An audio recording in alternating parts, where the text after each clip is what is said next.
Incident भी कहते हैं कि एक्सपेक्टेड है कि 1.5 लाख क्यूसिक पानी इतों गुजरेगा रात किसी भी पहर 10 बजे 9 बजे 11 बजे इतों गुजरेगा और इंशाल्लाह आफियत ना गुजरेगा। सर लोगों ਨੂੰ ਕੀ ਕਹਿੰਦੇ ਹੋ ਕਾਫੀ ਜ਼ਿਆਦਾ ਲੋਕ ਇੰਜੋਏ ਕਰਨ ਲਈ ਇੱਥੇ ਆ ਰਹੇ ਨੇ ये लोगों को मैं कहना कि तुसी भी कुछ कहना है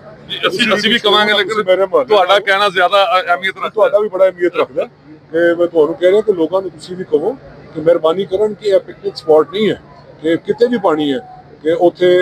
ਅਵੋਇਡ ਕਰਨ ਲੋਕਾਂ ਨੂੰ ਆਪਣਾ ਕੰਮ ਕਰਨ ਦੇਣ ਜਿਹੜੀ ਏਜੰਸੀਜ਼ ਨੇ ਜਿਹੜੇ ਪਬਲਿਕ ਸਰਵਿਸ ਪ੍ਰੋਵਾਈਡ ਕਰ ਰਹੀਆਂ ਉਹਨਾਂ ਨੂੰ ਆਪਣਾ ਕੰਮ ਕਰਨ ਦੇਣ ਔਰ ਇਹਨੂੰ ਪਿਕਨਿਕ ਸਪੌਟ ਨਾ ਬਣਾਉਣ ਉਹ ਜਿੱਥੇ ਬੈਠੇ ਨਾਫੀਅਤ ਦੇ ਰਹਿਣ ਨਾਲ ਰਹਿਣ ਔਰ ਜਿਹੜੇ ਲੋਕ ਇਸ ਵਕਤ ਸਫਰ ਹੋ ਰਹੇ ਨੇ ਉਹਨਾਂ ਵਾਸਤੇ ਦੁਆ ਕਰਨ। ਕਿਸੇ ਲਾਹੌਰ ਦੇ ਕਿਸੇ ਮੁਕਾਮ ਤੇ ਅੱਲਾ ਦਾ ਸ਼ੁਕਰ ਹੈ ਕੋਈ ਕਿਸੇ ਆਬਾਦੀ 'ਚ ਪਾਣੀ ਨਹੀਂ ਦਾਖਲ ਹੋਇਆ ਕੋਈ ਕਿਸੇ ਸੁਸਾਇਟੀ 'ਚ ਪਾਣੀ ਦਾਖਲ ਨਹੀਂ ਹੋਇਆ ਬਟ ਇੱਕ ਪੈਨਿਕ ਬਣਾ ਦਿੱਤਾ ਕੁਝ ਗੈਰ ਜ਼ਿੰਮੇਦਾਰ ਸਾਥੀਆਂ ਨੇ कि जनाब देखो जी फलां सोसाइटी पानी चला गया शादरा पानी चला गया। मैं तुम तस्दीक कर रहे हैं कि PDM में तो लोग सब मौजूद सन किसी जगह उत्ते कोई पानी नहीं है।